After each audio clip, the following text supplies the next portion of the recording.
Coaches, this is Rick from The Art of Tennis. Welcome to episode 12. Today is going to be about when it's time to move kids up a group or up a team to challenge them in higher levels of tennis. This, as coaches, is something we have to deal with all the time because we're going to have kids and parents wonder when their child is progressing to go through to whether it's another color ball for the younger kids, whether it's a higher level squad, whether it's a higher team, whether it's a certain tournament. And we've got to have a good understanding of whether this is always the right thing to do. From my position in Hot Shots tennis, which is the modified tennis we do here in Australia, I'm sure in other countries there are similar programs, but you're obviously progressing through the red and orange. We kind of use age for that. So red, really, once they've hit 7 years old, we get them out of red. There will, of course, be exceptions to this. Now, some kids, super coordinated, maybe they're a little bit bigger as well, a bit taller, and they will progress quicker to orange. But generally, look, red ball is participation, fun, engagement. It's okay to let them experience a bit of that fun and in red ball. Even if they're the best player, there's no real harm done by keeping them in red for a little bit longer. But if they are a super coordinated player, you might progress to orange quicker. Now, once you get to orange, this is where we have a little bit more of a closer look at things. So once you get to orange, which is, your 3/4 court, the kids are starting to show their skill set a bit more here. Their technique needs to be a little bit better to succeed at this level. It can't just be coordination and tapping it back in at red ball. You're going to have to show a little bit more of a skill set to progress from orange. But what we do is we sort of use a combination of 3 factors, maybe 4 factors, but age is still one. So from going from orange to green, age comes into play. So, for us, it's very rare to get a 7-year-old go to green ball. We've had a couple, but not many. They are normally exceptional players who've trained a lot, done private lessons from perhaps 5 years old, and they progress through. But they really are the exception, not the rule. Now, at 8 years old to green, again, it can happen, but I wouldn't say it's common. All right, I would say that 9, 10, that would be more common ages to go from orange to green. So you're going to the full court and they have to cover more of the court, okay, because it's a little bit wider, it's longer, there's more movement. So we'll say 9 or 10 is about right age-wise to move to green ball. Now, some other factors as well as age is, your technical ability. So if they're really still struggling to get some basic techniques, going to green ball early is going to backfire on them a little bit because they're going to go back and they're going to use even worse technique from further back in the court. So this is where, techniques like opening the racket face too much on every shot and just pushing it up to make sure it goes over. We try with our squad kids, we tried to get them to create at least the fundamentals of a decent technique in orange ball. Again, not hot shots. Hot shots orange ball is a little bit more participation based. But if they get to orange ball squad, where they're with, peers who are a similar level, then, we're really looking at their technique and trying to get their technique right before moving up. Because I just find if you push them to green ball early, the open racket face is a big one. Higher bouncing ball, you can also get, funny little push habits and just things that will just not help them in the long run. Look, the final main factor of moving up here is also height. if you've got a real little kid, unless they're extremely good technically, and they move behind the ball to get it, they can get in trouble because the ball bounces go up from red, orange, green. You've got a higher bounce, and so if they're little, they're going to be stuck doing this stuff where they're going to be better to have the lower bounce and play through. So there are some of the factors on how we progress through the ball colors, through the orange to green. Similar thing from green to yellow. Green to yellow, we want to see that they know how to construct a point, because the green ball being a low compression balls, I'm a big fan of green balls. Orange balls I'm sort of so-so, but green balls I'm a big fan, because it's full court, but it's a little bit slower. And so then you're developing more tactical patterns or just ideas on moving the person around, and you can start to play some different types of patterns of play here from green ball.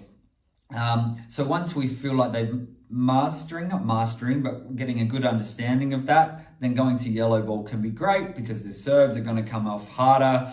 Their top spin's going to have more bounce, more acceleration. Obviously, they're going to receive faster balls as well, so that comes back to that technical ability of being able to receive those quicker balls and get organized. So as they progress to that yellow ball from green ball ages, okay, so what would be our youngest? Our youngest would be 8. So if we say our youngest is 7 to orange ball, they spend 1 year in orange ball to go to 8, that would be exceptional. And this is really a state level player for their age. Okay, so if they're 8 going to yellow ball, they are technically going great, have a great understanding of how to play points, use their feet well. And, I guess they've also got a mindset or they've got the right, they're going to be able to adjust quicker than some other kids. All right, so they're going to be able to adjust. All right, this is difficult, but then they've got a faster way of adjusting. So for us, 8, 9, still really young to go to yellow ball. All right, a very good player if you're 9 doing yellow ball. 10, okay, 10, we'll start to get a few yellow ballers, right? Sound good, strong club players at 10. And then we're really more looking at 11 and 12 as the ages to go from 11, 12, 13 actually, to go from green to yellow. All right, I quite like, if a 12-year-old's great and you can play them in Division 1 green ball, then that's going to really benefit them, because they're going to get an understanding of the game, and like I said, those patterns of play tactically really important. So that's my guide. So green to yellow, 8 super young, 9 still really young, 10 okay, still on the young side, they're obviously a very talented player. 11, 12, 13 is more where we're wanting to push them across to yellow. So if we're going to yellow ball, now yellow ball, we have ratings when we get to yellow ball here. So, you get a player rating, UTR, you start at the, 1.5, and then it goes all the way to 16, which is, Alcaraz and Sinner. But if we're looking at ratings, then moving up is kind of dependent on how you're going in your matches. So if you're playing competition, your rating goes up if you win, etc., etc. Now, there will be some exceptions where maybe with ratings you get stuck playing in a low division, or maybe playing lower rated players, and you just can't quite seem to get ahead. That does happen with UTR. You can go and play some tournaments and things to play higher rated kids, and that will help push the rating up. But look, the ratings are so dangerous, because people get a bit obsessed with the ratings, when really the ratings will take care of themselves if your game is getting better and you're working on your game and always trying to improve. But people do get obsessed with ratings. The problem is it's got a little bit of a lag. The algorithm has a lag, and you might get a win and it doesn't reflect straight away. So you almost got to ignore them to a degree and just check on it every few months. That's how I see it. Maybe twice a year. Okay, where are we at rating wise? But if you're checking every week, is going to just send the players crazy. He's going to send the parents crazy, and even the coaches crazy, because it's just too short term to really measure the improvement properly. But over a 6-month period, we should see changes in the rating. But here's some downsides to pushing up quicker. All right, so pushing up, playing quicker. Now that might be, like I said, higher squad, higher team, higher level tournament. Now, as adults, right, so this will be a lot of the parents' mindset. Adults, we immediately think, well, let's play higher so they can get used to that level and they'll start playing like them. All right, which theoretically is not too bad, right? It's almost like, okay, let's throw you in the deep end and see if you can swim. And look, they will learn from getting those harder balls from that higher level. They're going to learn, oh wow, okay, this is much quicker. The pace is quicker. There's more spin. I'm getting moved around more, and so there is an element that it's going to help. But I just don't. I don't fully agree with it unless the kid is ready and almost just bursting out to go higher. The risk is, I mean, I had a couple of girls many years ago who were good players, not like top players, good players, good enough to start thinking about playing some tournaments, some junior tournaments, not just club tournaments, but suburban or state type tournaments. And one of them, I got to play doubles. I arranged to play doubles with another girl I coach who was really good, was more a state level player. And I sort of leaned on her for a bit of a favor to play with this other girl who hadn't had experience in tournaments. Now that seems like a good idea, but when you're talking about 12-year-old girls and 12-year-old boys, but in this situation, 12-year-old girl who was really nervous about letting down her partner, who was better, was basically scared to play the tournament, anxiety, played the tournament, ton of double faults, ton of mistakes, just a disaster, and pretty much quit tennis after that. All right, it wasn't immediate, but it was the beginning of the end. And I guess I realized that I was just being like some parents can be and think, oh, we'll put them in there and they'll get used to it, right? We'll put them in that division, or let's put them in that tournament so they can get used to playing that higher level. So that was my theory there as well, and it really backfired. So the risk is that the kids lose all their confidence. All right, so if they're playing too high too early, they're going to potentially get beaten pretty badly, and they're going to start to believe that they're not good enough to compete at that level, or they start to believe that they're not good enough to play tennis. And this is a real risk, and I think it's a huge difference between adults doing it, who sort of understand that, okay, it's all right if I lose a little bit, I'll learn and adjust. But if a kid does it, in their mind, in their world, they really are just failing, right? They can fail quick, go up and play somebody much better than them, and it can really backfire. So that adult mindset of go up and be challenged, great, maybe for the right kid. So when do you know it's the kid is ready for that? Now, I think the kid is ready when they've consistently beaten players just under their level. Okay, or maybe at their level, but definitely just under their level. Because in tennis, playing someone just under your level, let's say 20% below your level, is one of the most dangerous situations you can face, because all the pressure is on you as the better player. All right, so but the other person is not far away that they can't beat you on the right match. And we've seen it time and time again in tennis, where a kid, should win, but they're nervous. They're playing that kid 20% below them or 10% below them. They lose all their shots. They lose this, and they start pushing and just trying to. They're basically playing not to lose, choking up a little bit, and they lose the match. And they think, well, what's going on here? And so maybe they think, well, maybe I've got to play higher level players so we don't go back. And a common thing is playing to the level of your opponent. But playing to the level of your opponent is really rubbish, because that's you, and that's the stress and the pressure coming through. Instead of playing your normal shots, you're basically just super nervous and you're just pushing. So to think that just playing higher it's a bit of an easy out to get those people playing away from playing those kids a little bit below them. So if you can consistently beat kids a little bit below you, all right, with your normal game style, without going into nervous land and pushing, then I think you're ready to move up. If you're struggling with that, then I really don't think you're ready to move up. You need to prove to yourself that you can play those matches, play your normal game, and look, you might lose the odd one to that person below you, but you're consistently coming over the top of people below your level.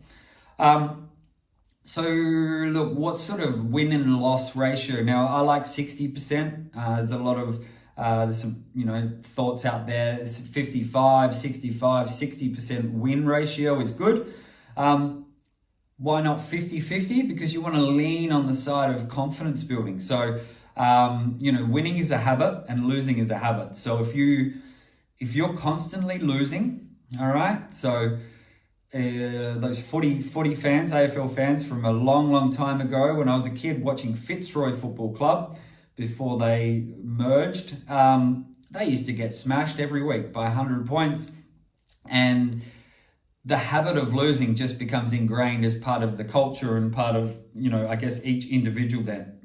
And so it can happen in tennis as well. If you're playing up, all right, but you're getting some good rallies against this better player, but you're losing 6-2, 6-2, 6-1, 6-1, 6-2, 6-1, then you're just going to believe that you can't win. You're just going to believe that you've lost. Now, this also brings into play the phrase, you've got nothing to lose. Now, not a big fan of this term. Nothing to lose is incorrect. All right, you have the match to lose, so you actually have everything to lose. It might be a challenging match, but to say you have nothing to lose, of course you have something to lose. You're competing.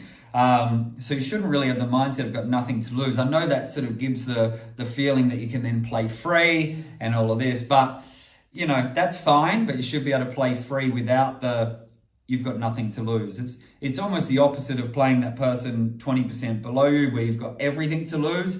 You play someone, 20 to 50% better than you. Oh, I've got nothing to lose. Oh, I played some, and always people say, oh, we had some great rallies and, we got to juice a lot of times. But they don't win, right? They rarely will win these matches. They're just holding on to some good rallies, but it's not going to help build their confidence and build the habit of winning. So you want that habit of winning really entrenched in that player's mindset. To get certainly some losses, and 40%, 50% losses, sure, that's okay. That's going to be developmentally fine. But it's if you're aiming on 60% win rate, that's going to be quite nice. Now, once you've built that confidence up and you're progressing through, you've got that 60% win rate, maybe 50%, then you're in a position to play confidently.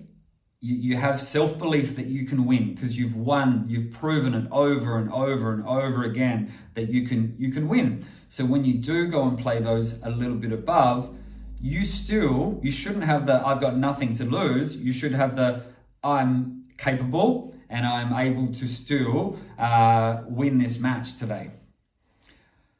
So I think it's really interesting when we look at this stuff, and look, parents are notoriously bad at this because they want their kids to play like someone else, and so they think putting them against that person is going to help, but it's not quite that simple. All right, if you're really close in level, maybe you're 5%, away from somebody, that's okay. But until you're beating those players, like I've said a couple of times already, until you're beating those players you should beat consistently whilst playing a game style that you're wanting to play, then you really shouldn't be pushing up too quickly. Now, look, on the flip side, to finish this, if you consistently win every match and you're winning 100%, 90% of your matches, then this will have a reverse effect, right? This is going to go down the path of sort of arrogance and cockiness and too much confidence and needing to be humbled by someone else. Now, at that point, they may struggle to handle the adversity of losing from someone else, right? That's where they might get temperamental because they're not used to losing. So that side's a little bit different. So if someone has a season with us, our club season, and they win every match, then, you know, we're definitely looking to push them up so they're getting closer to that 60% win, all right, or 50% sort of at the lows. But that's kind of, you know, that's the other end of the extreme is winning all the time. Of course, you need to be pushed up then, but losing all the time, you need to be really careful that you don't just push up higher in the hope that by osmosis you're going to start playing like those people. All right, it's not quite that simple, but interesting topic. And look, it's a nuanced topic. It's not clean cut. Sometimes it depends on the personality of the kid, whether they're someone who just adjusts really quickly, or maybe they like to, you know, maybe they're a bit more perfectionistic and they're gonna struggle to push too high too early. It honestly depends, and that's why my sort of this consultancy type business is called The Art of Tennis, is that it's not always black and white. It's a bit nuanced, and you've got to really just know that each individual kid will be a bit different in this. But you as the coach need to guide them with the right decision as much as you can. That's it from me. Thanks for tuning in, and we'll see you next week. Cheers.